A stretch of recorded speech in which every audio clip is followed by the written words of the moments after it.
To basic instrument passing. You have before you CST extraordinaire standing at the Mayo stand and the surgeon across from her. Typically, when you are passing instruments from the Mayo, you will have both a surgeon and an assistant surgeon. One will be across from you and one will be standing next to you, either on the right or left side. What you see in front of you is a basic Mayo setup for a basic case. And so now we will begin with basic instrument passing. Knife. And I am not watching. Thank you. And notice how when I grabbed that, I had this kind of tucked away, hidden to keep myself safe and my surgical team safe. If they were to reach back, I want to make sure they're not going to stab themselves. So I'm going to pull it out just like I'm going to hand it to them. The blade, the sharp end, is pointed down or facing down. I am leaving enough room for them to grab, but I'm also protecting myself and them from the blade. And I place it in their hand like a pencil. I'm taking it like a pencil, and that is how it is used. So you have to think about how each instrument is being used. And then that's the blade. That. Sometimes they'll hand it back to you like that. I'm going to put it back where I had it. And pick up. See how I grabbed them by the tips? Putting them in their hand like a pencil, exactly how they're going to use it. My hand is not in her way, and then I'm up and away. And then I can use it. Bovie. Again, passing it like a pencil. You can either pass it from behind like that. That's usually how I place it, or if I'm over here, but I'm not holding on to the active electrode. And I'm going to be pushing the buttons. So when you pass it, it's helpful if you pass where the buttons are on top so that their finger or their thumb can be used to press each button.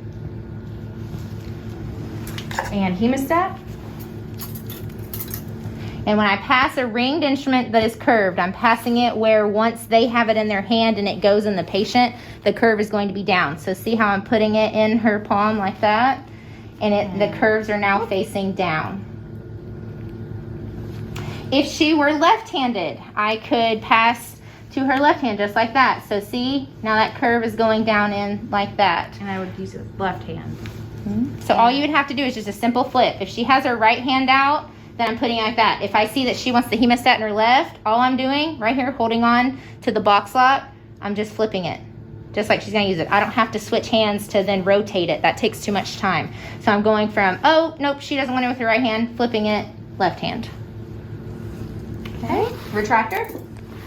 And I'm looking at the incision and I see that we're a little bit deeper. If we were superficial, I may pass, you know, this Senreg or an Army Navy, which has two different ends, but we're getting a little deeper, so I'm going to pass the more shallow end of the Richardson. So I'm just handing that to them exactly how they're going to use it. She's just going to take it just like that. Just like that. Okay. Hemoclip. So then I have my hemoclip. It would be loaded. I would have checked for scissoring prior to loading it. That's all you have to do before you load it, is just do this right here. Make sure the tips line up and they don't scissor. Then I would load it. It's loaded and I'm passing it. This one you want to be a little more delicate, because if you slap it into their hand, that clip will fall out and they will not be able to use it. So I'm being a little more delicate, placing it in their hand, getting a second one ready, because usually they take at least two at a time. And put no pressure on the instrument. You're only holding the box lock with very little pressure, because even the slightest squeeze, the clip will just fall out and then it's empty and you can't use it. Let's do METs. Okay. And so see how I locate, ooh, those are not the METs. Sorry, doctor.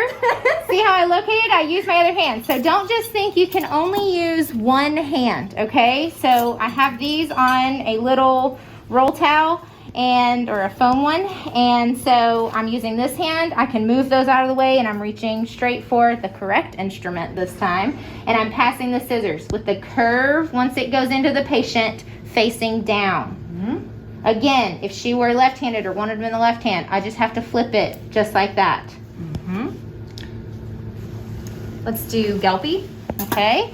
Gelpy, you have to be very careful passing a Gelpy to your surgeon. You have to be careful for yourself and for them. So there's two different ways you can pass it. I like to pass it like this on top. So when I pass to them, they take it. I am up and away. You never pass it and drag down because it will cut you. So I'm passing it and doing it away. Or another way you can pass it is holding it like this, like just on this side where I can get away from it. So I'm passing it to them and I'm just letting go. And I am not watching your hand, so as soon as I feel the instrument in mine, I'm going into the incision.